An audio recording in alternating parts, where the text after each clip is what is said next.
Hello and welcome to our first CAHRS webcast of 2022. I'm Brad Bell, the William J. Conaty Professor of Strategic Human Resources here in the ILR School at Cornell University. I also serve as the Academic Director of the Center for Advanced Human Resource Studies. As we put 2021 behind us, I think somewhat thankfully, and begin the new year with both a sense of optimism as well as some caution.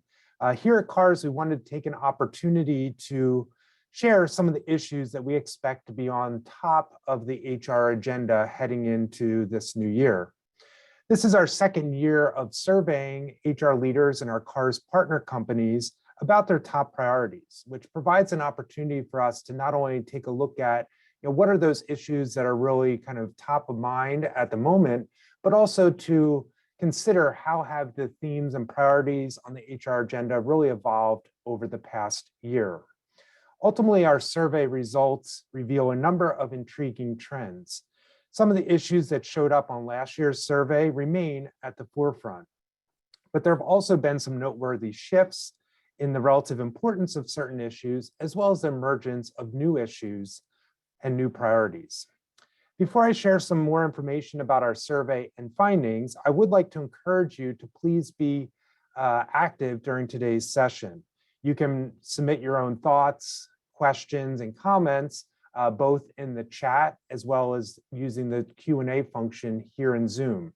I hope to leave some time at the end of today's session to field some of your questions and respond to some of your reactions. So please do share them throughout.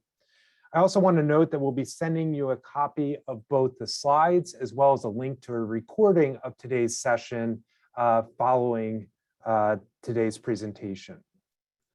All right, so let's dive in. So to gain insight into the trends and issues that are likely to be on the HR agenda going into this current year, we sent an end of the year pulse survey to our CAHRS partner companies in December of last year. We kept the survey very simple by asking HR leaders to respond to a single prompt, which is please describe the 3 to 5 HR issues that are top of mind for your organization as you look ahead to 2022. Respondents submitted a total of 71 HR issues, which we then analyzed to identify key themes and sub-themes. Now, it's important to note, and I think you'll see this as I go through the results, many of the issues could kind of fall into different categories. For example, individuals might talk about kind of dealing with hybrid environments, and then might also talk about kind of leadership issues surrounding leading in those hybrid environments. So we had to make some choices as we went through the data to really decide where to slot different issues. But I think you'll see that they pretty well kind of nicely organized into a couple key themes. Before I get into the results, I would like to take a moment to really thank the companies that participated in this year's survey. Again, we sent this out in December of last year, which we know is often a busy time, not just because of holidays, but because of end of the year. So I really want to take a moment to share a note of appreciation for all of those that completed this year's survey. And I think as you see by the companies represented here, that they really spanned a variety of different sectors and industries, and therefore provide a nice kind of broad look at the HR issues impacting us today. Before I dig into some of the key themes that emerged from this year's survey, I did want to take a moment to consider how do the results really compare to what we saw last year. And as I thought about this, a few things really kind of stood out to me. First, I would say this year compared to last, there was much greater variability in the kind of key agenda items or priorities that showed up on the survey. Not surprisingly, last year, the responses were really heavily dominated by the pandemic. Virtually every respondent talked to some degree about, how they were engaging in post-pandemic planning and really kind of trying to navigate through the pandemic. This year, there are certainly some key themes that show up consistently across companies, such as talent management. But even within these, we see much greater variability in the specific issues that were raised. For example, regarding talent, we saw companies talk about both kind of attracting and retaining talent, but also about things like capability building or kind of rethinking total rewards. So kind of broader array of different issues raised this year. A second related trend is that in this year's survey results, COVID-19 really kind of seemed to move from the forefront where it was last year to more of a kind of background or contextual issue. And this isn't to dismiss kind of the impact of the pandemic and the impact that it continues to have on the human capital challenges we face. And it's not to say that it doesn't feature in the results, because I think you'll see that it certainly does. But what we did notice is that markedly fewer of the companies really kind of talk specifically about navigating the pandemic, and more about kind of thinking about the post-pandemic reality of hybrid work, thinking about kind of how it's shaping other systems and processes within HR. And finally, as we would hope to see, is that in this year's survey, we saw a number of issues that were barely mentioned, or in some cases not even mentioned at all in last year's survey. So for example, we saw in this year a much greater focus on capability building, which isn't really surprising given the labor shortages and talent challenges that we're seeing, companies kind of reinvesting or focusing more attention on reskilling or upskilling their current workforces. Similarly, we saw, as we'll talk about, a greater focus on kind of employee expectations and the kind of heightened activism that we're seeing on many fronts from both employees and stakeholders. So some kind of new issues and interesting issues emerging in this year's round of survey. So our analysis this year's data really revealed 6 key themes, which are shown here, along with the percentage of participating companies that mentioned them at least once in their responses. Topping the list are issues related to talent management, which every company that we surveyed mentioned to some degree. And given the Great Resignation, as well as the labor shortages that we saw over the past year, this certainly isn't surprising that this shows up as a really salient theme. Right below this, we see the related theme of leadership development and succession planning. So companies are focused not only on talent broadly, but really seem to be focusing particular attention on developing their pool of next generation leaders. And as we go through the results today, I'll share some thoughts on why that might be. A little more than half of the companies also highlighted issues related to the hybrid environment as key heading into this year. In particular, companies adopting hybrid work arrangements are focused on issues dealing with cultural transformation as well as work design. Last year, employee well-being was a prevalent theme, not surprising given the kind of burnout and stress that we saw across the workforce, and it shows up again this year. But interestingly, it seems to be embedded in this kind of broader theme around employee expectations, employee experience, and as I mentioned previously, some of the heightened sense of employee activism that we're seeing in today's environment.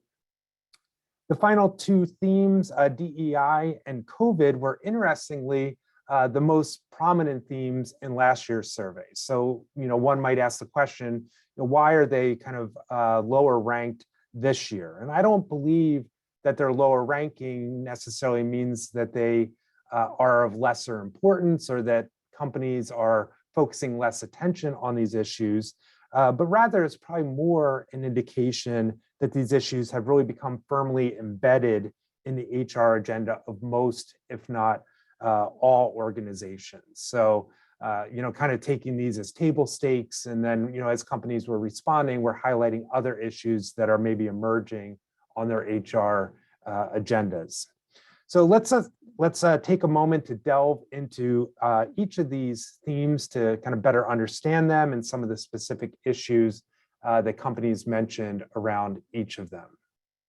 So again, as I mentioned, all of the respondents on this year's survey mentioned issues related to talent management, and quite a few actually highlighted more than kind of one talent management issue among the themes in the survey. Although there was a wide range of responses that were submitted, the majority could be characterized into the 5 sub-themes listed here, which I've ordered from most down to kind of least frequently mentioned. It's not surprising, again, to see issues surrounding talent acquisition and retention at the top of this list. Within this theme, companies spoke generally about addressing issues related to the Great Resignation and associated labor shortages. But also it's interesting to note that a number of the companies spoke specifically about attracting and retaining top talent or talent with critical skill sets. About half of the companies also cited total rewards as a key focal area.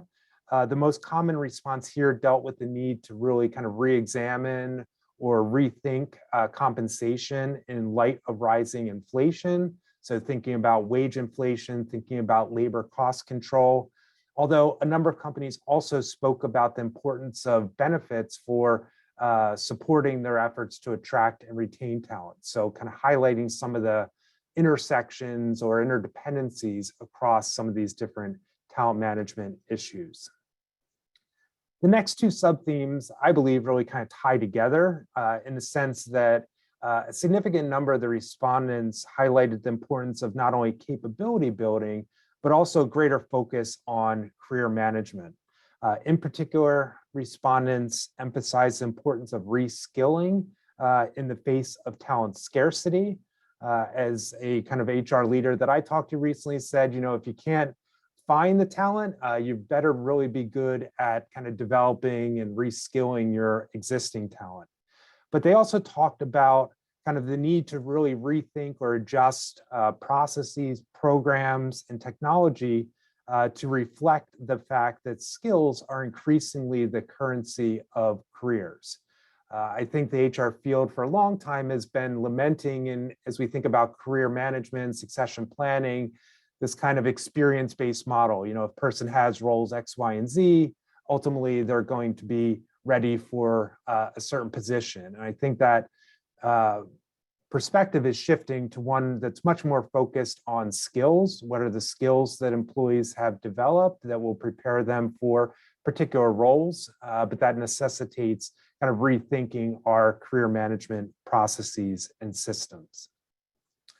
And finally, a few respondents specifically spoke about the need to revisit performance management, either given things like the shift to more hybrid work arrangements, so thinking about how do we measure performance in those types of arrangements, but also I think to align with some of these other changes that we're seeing across the talent management system.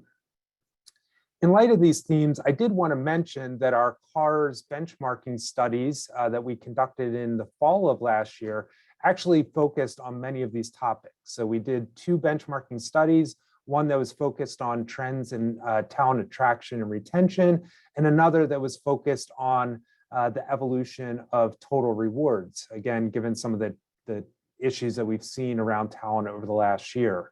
I've put links to those studies here at the bottom of the slide. So when you get the slides, if you're interested in those studies, you can click on those links and take a closer look at some of that research that we've done within CAHRS. So moving on to our second theme, more than half of the respondents cited issues related to our next theme, which is around leadership development and succession, which again makes sense given not only the kind of new challenges that leaders face in terms of managing in a hybrid environment or being on the front lines of managing employee stress, burnout, and mental health, but also given the changes that we've seen in the design and delivery of learning and development during the pandemic. So we saw a broad range of responses here. Again, some focused on, you know, how do we really kind of rethink learning and development in this new environment that we're operating in, but also specifically focused on how do we develop that next generation of leaders. So specifically, many respondents indicated that they're focused on identifying and developing the new skills and attributes that will be required to lead or manage in a hybrid environment. The focus on succession planning, the second main theme here, is probably being driven by a couple things. You know, one is certainly the churn that we've seen in the workforce over the last year. So thinking about how do we prepare for exits or turnovers, make sure we have strong bench strength. But also in my conversations with many HR leaders, I've heard there's a kind of fear, or at least maybe a prediction, that once we get through the pandemic, many senior leaders may ultimately decide to exit the workforce, retire, or move on. It's been a stressful few years, and I think many are maybe hanging on to help their companies get through. But once we do, we might see a pretty significant wave of retirements. So how do companies prepare potentially for that scenario? Beyond its leadership implications, companies highlighted several other issues that they're focused on in regard to the hybrid environment, which again led us to position it also as its own kind of sub-theme here within the survey. First, about a quarter of the respondents hinted at the fact that they're concerned, or at least focused on, the implications of hybrid for both their kind of organizational culture as well as for collaboration. Leading many to kind of highlight that this shift in work models really needs to be accompanied by cultural transformation. Almost half the respondents also mentioned that they're revisiting work design in the context of a hybrid environment. For example, what are the best practices for working in this environment? How do we leverage technology to optimize the hybrid work environment? And what changes do we really need to make to job architectures to make sure that they're aligned with these shifts? These were all issues that showed up in the survey responses around this kind of work design, job architecture theme. Last year, as I mentioned, many companies kind of spoke about employee health and well-being as a kind of key focal area heading into 2021. And again, we see that show up this year. But interestingly, there was kind of this broader focus on employee expectations, experience, and activism. Specifically about 40% or so of the companies indicated that one of their key priorities continues to be really addressing issues related to employee mental health, well-being, and engagement, which certainly aligns with the high levels of burnout that we continue to see as the kind of pandemic and its implications drag on.